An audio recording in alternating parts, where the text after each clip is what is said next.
but I can't imagine the challenges you must face, especially raising them in this crazy world that we live in.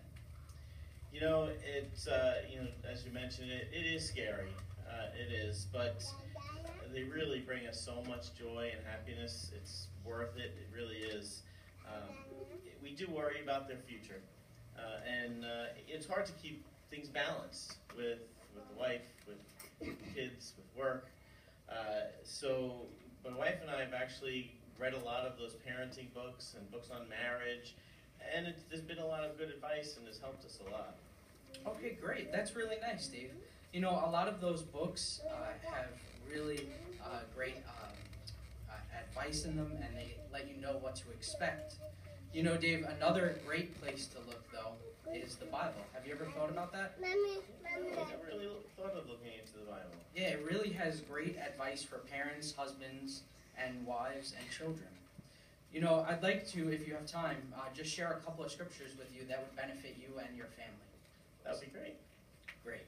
All right, let's look at our first scripture in Ephesians chapter 5, verses 28, 29, and 33. Maybe you can read that for us? That's Ephesians 5, verses 28, 29, and 33. It says, "In the same way, husbands should love their wives as their own bodies. A man who loves his wife loves himself. For no man ever hated his own body, but he feeds and cherishes it just as the Christ does the congregation." In 33, you said? Yes. "Nevertheless, each one of you must love his wife as he does himself. On the other hand, the wife should have deep respect for her husband." Okay, Dave, so what guidance do you think God is giving here? To love and cherish my wife, and really to take care of her as I would myself. Exactly, yes. And did you notice to what extent? It says here, no man ever hated his own body, but he feeds and cherishes it. So, of course, you would never mistreat your body or never let yourself go hungry. Yeah, right. That really is great advice. And if husbands and wives, if we applied this, it really wouldn't be going wrong. Exactly. Such powerful wisdom from God. Now let's look at another scripture. Notice this scripture in Ephesians chapter 6 and verse 4. And here God is really speaking to you fathers at Ephesians chapter 6 and verse 4. You want to read that? Sure. "And fathers, do not be irritating your children, but go on bringing them up in the discipline and admonition of Jehovah."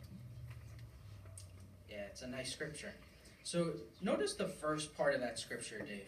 Do you see where it says, "And fathers, do not be irritating your children"? What do you think that means?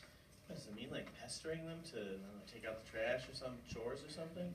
Well, kind of. It is nagging, but this kind of nagging is in a harsh and unloving way.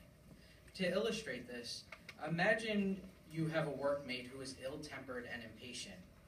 Nothing about you pleases him. He seems to find fault in everything that you say and do.